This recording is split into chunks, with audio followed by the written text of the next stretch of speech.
नमस्ते। आज मेरे साथ अनिल नौरिया साहब हैं, सुप्रीम कोर्ट के लॉयर, एक्टिविस्ट। और आ, जब देश की बात आती है, देश की, मैं मॉडर्न इंडियन हिस्ट्री की बात कर रहा हूँ, खास करके 1857 अंग्रेजों से लड़ाई, इस पूरी लेगेसी की, तो मेरे one of the most authentic source, जहाँ पे अगर मुझे कुछ कभी कभी समझना पड़ता है, पूछना होता है, तो मैं इनके पास जाता हूँ। अनिल नौरिया साहब, दादा भाई नौरोजी का 200 साल उनके जन्म को हो रहे हैं, 4 सितंबर 1885।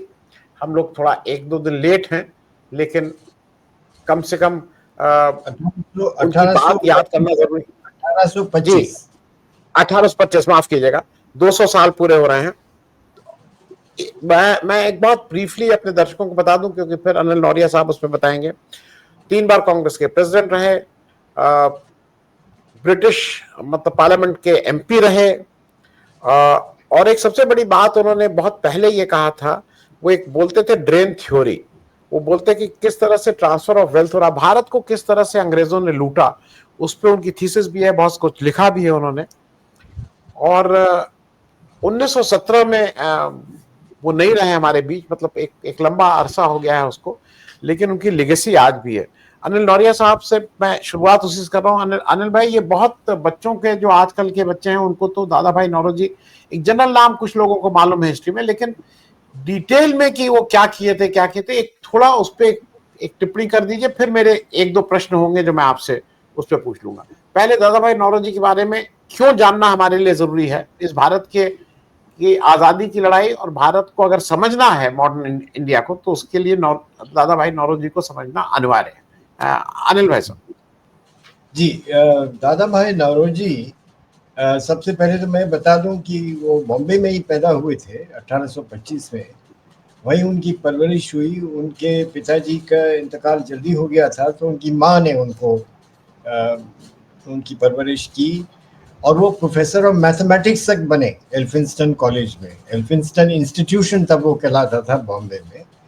और वो जो स्किल्स थे वो उन्होंने इस्तेमाल किए आगे जाके, उस पर हम बात करेंगे।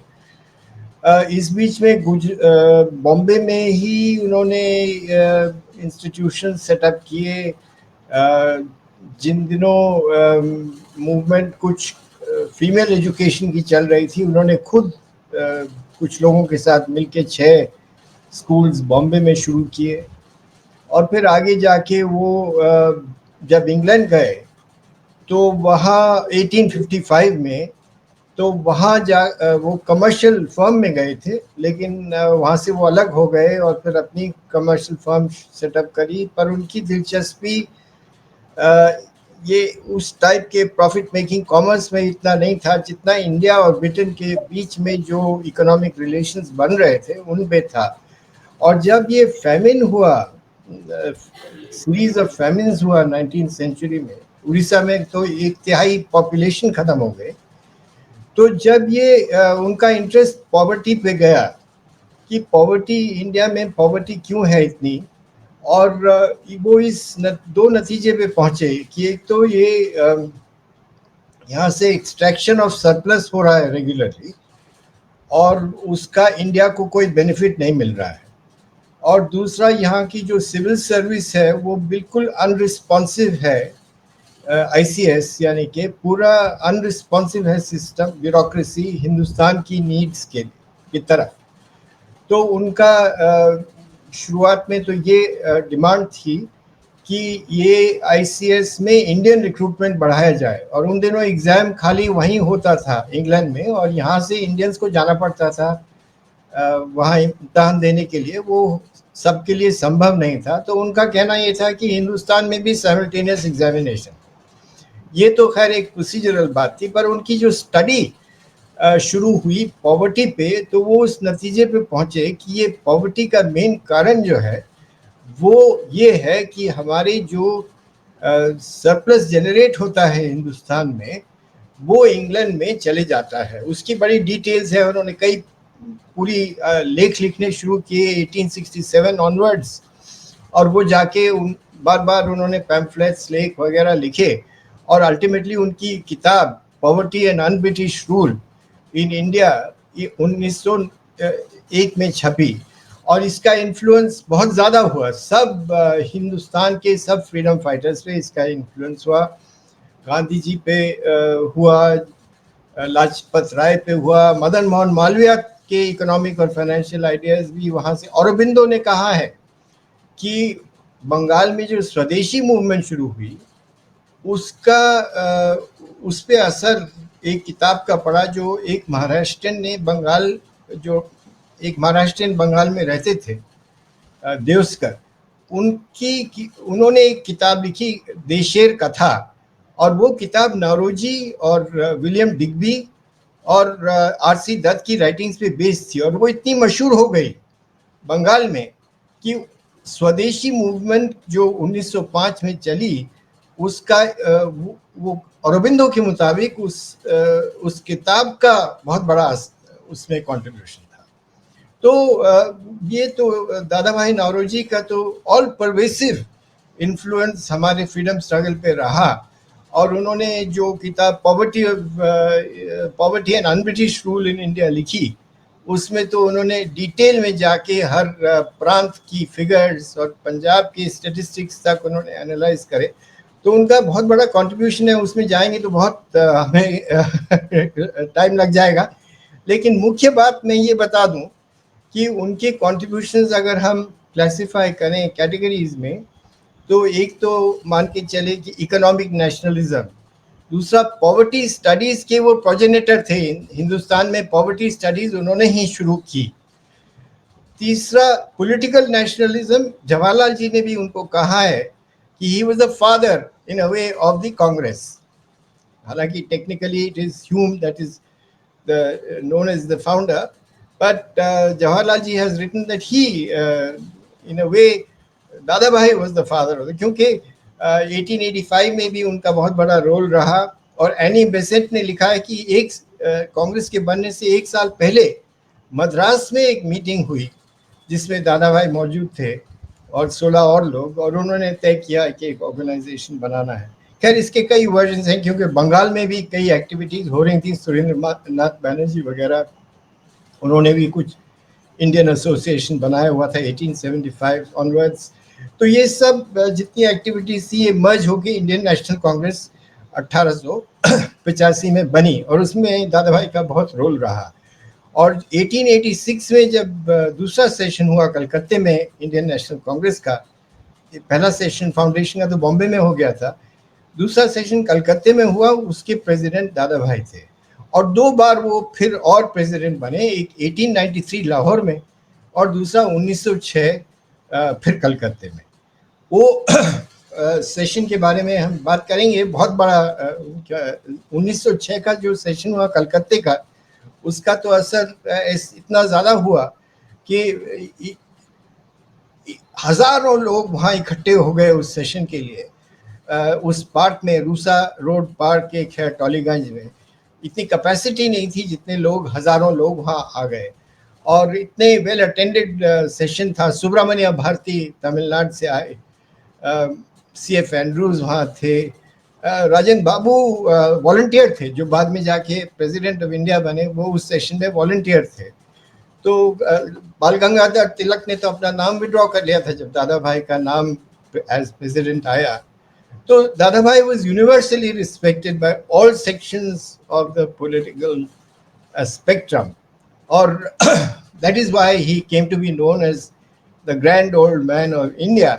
और जब 1893 का लाहौर में सेशन हुआ तो जो उनका जो प्रोसेशन दिल्ली से निकला, 400 कैरेजेस तो चांदनी चौक से निकले, और जब उनकी ट्रेन दिल्ली में पहुंची तो वर्कर्स, दिल्ली के वर्कर्स ने वो ट्रेन ग्रीट की दोनों तरफ खड़े होके जैसे ही वो दिल्ली में एंटर करी। तो क्योंकि दादा भाई का ये हो गया था कि ये वर्कर्स और पेजेंट्स के साथ जुड़े हुए हैं। और उसके बाद लाहौर में भी पूरा अनारकली बाजार तो ऐसे था जैसे मैजिकल एयर थी पूरे, जैसे वो वहाँ आए लाहौर में। और Muslims of Lahore had a special welcome for him, और वहाँ की जो रिसेप्शन कमेटी थी वो वहाँ के सरदार दयाल सिंह मजीठिया जो ट्रिब्यून के फाउंडर हैं, he headed that reception committee. So it was a huge thing, और बड़ी डिटेल में हम जाके इसके बारे में बात कर सकते हैं, पर टाइम कम है। एक चीज़ मैं और बताना चाहता हूँ कि 1904 में एम्स्टर्डम में एक सेशन हुआ, इंटरनेशनल सोशलिस्ट कॉन्फ्रेंस, वो दादा भाई ने अटेंड की और he was given a standing ovation and a great welcome. उसमें रोसा लक्समबर्ग और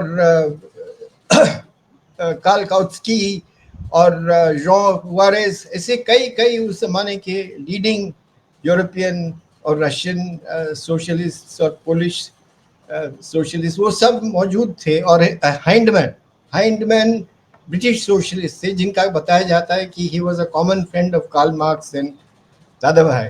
तो दादा भाई को समझने के लिए तो ये भी समझना है कि गांधी जी पे उनका बहुत बड़ा असर पड़ा, क्योंकि गांधी जी ने साउथ अफ्रीका में जब गांधी जी पहुंचे तो गांधी जी ने दादा भाई को एक चिट्ठी लिखी, जो दादा भाई तब लंदन में थे, उनको चिट्ठी लिखी, देखिए मैं तो अब यहाँ बहुत यंग हूँ और यहाँ के प्रॉब्लम्स बहुत ज़्यादा हैं, they are beyond my ability, I need your guidance, और I shall be grateful for your advice and how I should proceed.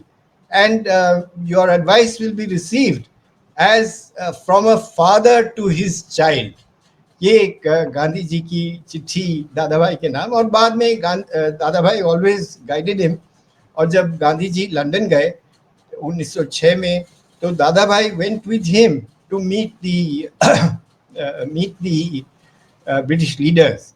तो दादा भाई हैड अ ग्रेट। और फिर जब गांधी जी वापस आते हैं हिंदुस्तान 1915 में, so one of the first things he does is to call on Dadabhai. और जब दादा भाई के डेथ होता है 1917, 30 जून 1917 में, तब वेरी अप्रोप्रिएटली, क्योंकि दादा भाई का इतना एफर्ट गया पेजेंट्स की प्रॉब्लम्स था समझने में, हिंदुस्तान के पेजेंट्स की हालत क्या है, तो उस दिन जब डेथ होती है दादा भाई की, तो उस दिन गांधी जी चंपारण में हैं।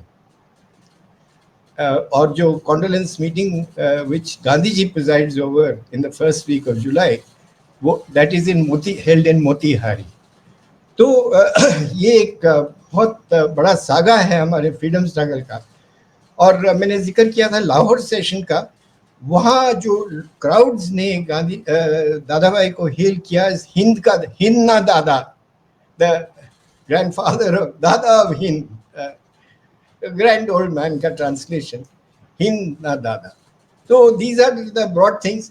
और फिर उनके डिटेल में क्या क्या इश्यूज थे स्वराज का।